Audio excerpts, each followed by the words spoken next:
कहानी की शुरुआत में हम लुका नाम के एक लड़के को देखते हैं जो अपने फादर के साथ एक बर्फीले गांव में रहता था। वहीं लुका के फादर पैंक्रियाज अपने दोस्त के साथ बात कर रहे थे, जहां उनकी बातों से हमें पता चलता है कि लुका की मदर को किसी लाडिया नाम के एक राक्षस ने किडनैप कर लिया है। और फिर अगले ही दिन लुका के फादर उसे लेकर अपनी वाइफ को खोजने के लिए निकल पड़ते हैं। और फिर कुछ घंटे की यात्रा करने के बाद वे लोग एक दूसरे राज्य में आराम करने के लिए रुकते हैं, जहाँ पर लुका की मुलाकात हैरी नाम के एक लड़के से होती है। और फिर दोनों एक अच्छे दोस्त बन जाते हैं। वो एक जगह खेल रहे होते हैं कि तभी कुछ मॉन्स्टर आकर हैरी को उठा कर ले जाते हैं। लुका जल्दी से यह बात अपने फादर को बताता है और फिर दोनों उनका पीछा करते हुए उस मॉन्स्टर के राज्य तक पहुंच जाते हैं। तभी उन्हें पता चलता है कि ये राज्य लाडिया का है। और फिर लाडिया और पैंक्रियाज के बीच में लड़ाई होता है, जहाँ पैंक्रियाज बुरी तरह से घायल हो जाता है। और फिर आखिरी वक्त में अपने बेटा लुका को बताता है कि तुम्हारी माँ अभी भी जिंदा है, जो कि इसी शैतान के कब्जे में है। पैंक्रियाज के मरने के बाद लाडिया हैरी और लुका को अपने साथ ले जाता है और फिर सीन शिफ्ट हो जाता है, जहाँ हमें 10 साल बाद का सीन दिखाया जाता है। अब लुका काफी बड़ा हो गया है, जो तब से लेकर अब तक लाडिया के कब्जे में है और वो उसी के लिए काम कर रहा है। उस जगह पर उसी की तरह हजारों लोग कैद हैं। एक दिन जब ये लोग काम कर रहे थे तो एक कैदी से उन्हें बाहर जाने का आइडिया मिलता है और फिर वो किसी तरह से उस जगह से बाहर आ जाते हैं। लेकिन उन्हें बाहर कुछ मॉन्स्टर देख लेते हैं और उनका पीछा करने लगते हैं। इसी बीच कैगोन नाम का एक बूढ़ा आदमी उन दोनों को बचा लेता है और फिर उन्हें अपने घर लेकर आता है। लेकिन इसी बीच एक स्लिम मॉन्स्टर उन पर हमेशा अपनी नजर बनाए रखता है, जहाँ वो बूढ़ा आदमी उन दोनों से बताता है कि मॉन्स्टर लाडिया नरक का पोर्टल खोलकर अपने गुरु निंजा को जगाना चाहता है, जिसके आने से पूरी धरती पर अंधेरा फैल जाएगा। और जहाँ तक हम सभी जानते हैं कि उस पोर्टल की सुरक्षा एक जेनिथ कबीले के लोग कर रहे हैं और साथ ही उस पोर्टल को ओपन कोई जेनिथ हीरो ही कर सकता है। एक भविष्यवाणी हुआ था जिसमें कहा गया था कि कोई जेनिथ हीरो ही मॉन्स्टर लाडिया को खत्म कर सकता है और वो तब से उसी टाइम का इंतजार कर रहे हैं। इसके बाद वो बूढ़ा आदमी सही सलामत वहाँ से उन दोनों को विदा कर देता है और फिर वो पानी की जहाज पर बैठकर चल देते हैं। लेकिन स्लिम मॉन्स्टर अभी उनके साथ ही होता है और कुछ दूर आने पर हैरी भी अपने राज्य में चला जाता है और लुका से कहता है कि दोस्त मदद पड़ने पर मैं तुम्हारे फादर की कुर्बानी का एहसान जरूर चुकाऊंगा। और फिर लुका अपने पुराने घर वापस चला आता है, जहाँ उसे अपने फादर की एक पुरानी डायरी मिलती है जिसमें लिखा था कि उसकी मॉम भी एक जेनिथ थी, इसलिए उस मॉन्स्टर ने उन्हें कैद कर लिया। और उस डायरी के हिसाब से उनका मानना था कि लुका भी एक जेनिथ है, इसलिए उसके फादर हमेशा एक जेनिथ हथियार के खुद में रहा करते थे, ताकि वह हथियार से उस पोर्टल को बंद करके अपनी मदर को बचा लेगा। तभी उसकी मुलाकात उसके फादर के दोस्त सैंचो से होती है, जो उसे यकीन दिलाता है कि तुम एक जेनिथ हीरो हो, क्योंकि तुम्हारी आंखें भी तुम्हारी मदर की तरह हैं। इसके बाद लुका उनसे उस हथियार के बारे में पूछता है, तो उससे बताते हैं कि वो हथियार मोस्ट्रो राज्य के किंग रोड्रिगो के पास है, जो उसकी हर वक्त हिफाजत करते हैं। इसके बाद लुका अपनी फादर की तलवार को लेकर उस हथियार की खोज में निकल पड़ता है और कुछ दूर जाने पर एक गुफा में उसे एक शेर मिलता है, जिसे देखकर वो डर जाता है। लेकिन कुछ टाइम में वो उसे पहचान जाता है, क्योंकि वो उसका बचपन का दोस्त पारसे था। जिसके बाद वे सभी चल देते हैं उस हथियार की खोज में और पहुंच जाते हैं मोस्ट्रो टावर पर। लेकिन वहाँ देखते हैं कि चारों तरफ धुआं तहलका मचा हुआ है। यह देख वे सभी नीचे आते हैं। इसके बाद लुका वहाँ के राजा से मिल जाता है, जो उसकी आंखों को देखकर समझ जाते हैं यह जेनिथ हीरो है और फिर उसे जेनिथ हथियार देने के लिए तैयार हो जाते हैं। लेकिन वहाँ जाकर देखने पर उस हथियार को वो मॉन्स्टर पहले ही चुरा ले गया है। इसके बाद लुका अपने साथियों के साथ उस मॉन्स्टर से लड़ने के लिए जाता है, लेकिन उसकी हालत देखकर समझ में आता है कि वो उसे लड़ नहीं पाएगा और फिर थक हार कर एक बार में आता है, जहाँ उसकी मुलाकात एक मिस्टीरियस लड़की से होती है और तभी वे एक दूसरे को पहचान जाते हैं। तो उसकी बचपन की दोस्त बियांका है और जब बियांका को लुका के प्रॉब्लम के बारे में पता चलता है तो उसके साथ खड़ी हो जाती है और कहती है कि अब से तुम अकेले नहीं हो, अब हम दोनों एक साथ उसका मुकाबला करेंगे। और फिर चल देते हैं उस मॉन्स्टर से लड़ने के लिए, जहाँ उन्हें वह हथियार दिख जाता है। लेकिन वो जैसे उस हथियार को लेने जाते हैं कि तभी वो मॉन्स्टर जाग जाता है और उन पर अटैक कर देता है।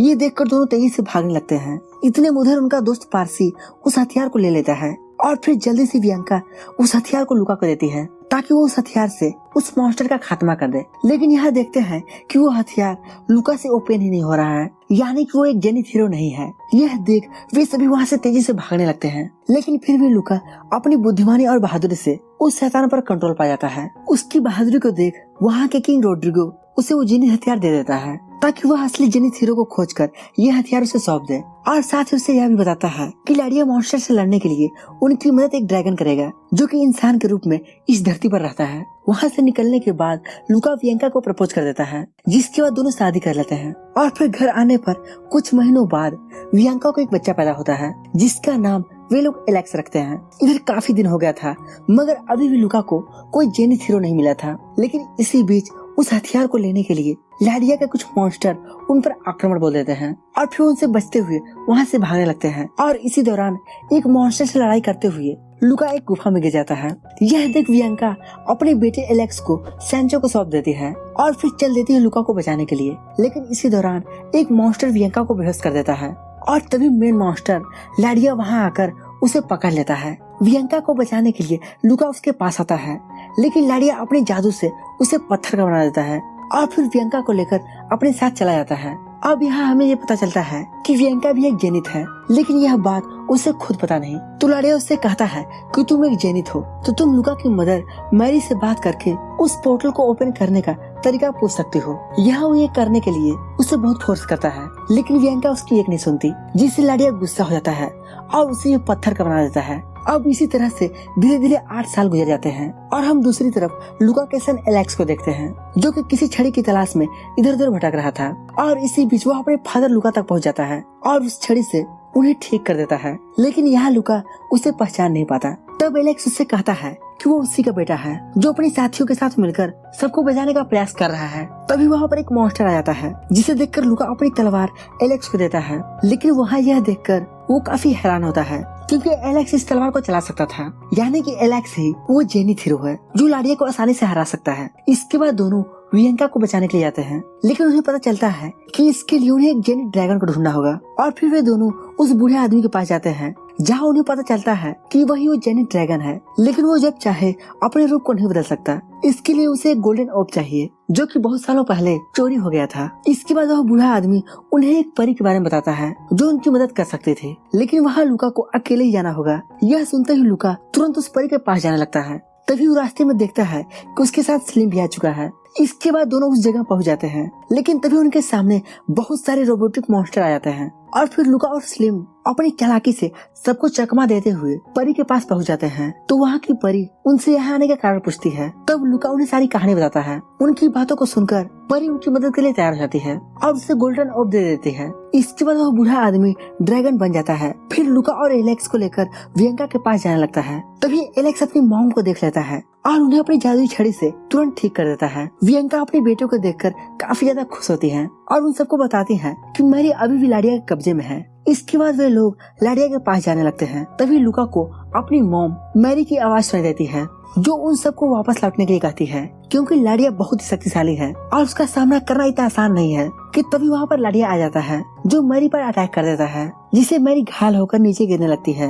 यह देखकर ड्रैगन उसे बचाने की कोशिश करता है, लेकिन तभी लाडिया उस पर भी अटैक करने लगता है। मगर फिर भी ड्रैगन किसी तरह से खुद को बचाते हुए सबको नीचे लेकर आता है, जहाँ वे सभी मैरी के पास दौड़कर जाते हैं जो अब बहुत बुरी तरह से घायल हो चुकी थी। और वो लुका से कहती है कि मैं सिर्फ तुम्हें देखने के लिए ही अब तक जिंदा थी। तो लुका कहता है कि आपको कुछ नहीं होगा मॉम, लेकिन मैरी अपनी आखिरी सांसें गिन रही थी और वहीं वो मारी जाती है। इधर लाडिया के मॉन्स्टर उन पर अटैक करने के लिए आगे बढ़ने लगते हैं। यह देखकर ये सभी उनसे फाइट करने के लिए तैयार हो जाते हैं। इसके बाद वहाँ पर जोरदार फाइट शुरू हो जाती है। वहीं लुका काफी ज्यादा गुस्से में था क्योंकि लाडिया ने उसके सामने ही उसकी मॉम को मार डाला था। इसलिए वो फाइट करने के लिए लाडिया के पास चला जाता है और उससे फाइट करने लगता है। लुका उसे मारने की कोशिश करता है, लेकिन उसकी तलवार लाडिया के कवच को तोड़ नहीं पाती। लेकिन तभी एलेक्स अपनी जेनी तलवार के साथ वहाँ आ जाता है और दोनों मिलकर उस पर अटैक कर देते हैं। अब जेनी तलवार की पावर से लाडिया का कवच टूटने लगता है, जिससे वो वहीं मारा जाता है। लेकिन लाडिया मरते मरते अपने शैतान मालिक निंजो के लिए एक पोर्टल ओपन कर देता है। पोर्टल को खुला देखकर एलेक्स समझ जाता है कि उसे अपनी जेनी तलवार से इस पोर्टल को बंद करना होगा। इसके बाद एलेक्स जेनी तलवार की मदद से उड़ते हुए जाता है और उस तलवार को पोर्टल में फेंक देता है। तलवार के जाने से पोर्टल फिर से बंद हो जाता है और इस तरह से सभी लोग मिलकर बुराई का नाश कर देते हैं। इसके बाद सभी काफी खुश होते हैं। अब लुका अपने परिवार के साथ काफी खुश नजर आता है और इसी के साथ ये प्यारी सी कहानी यहीं पर खत्म हो जाती है।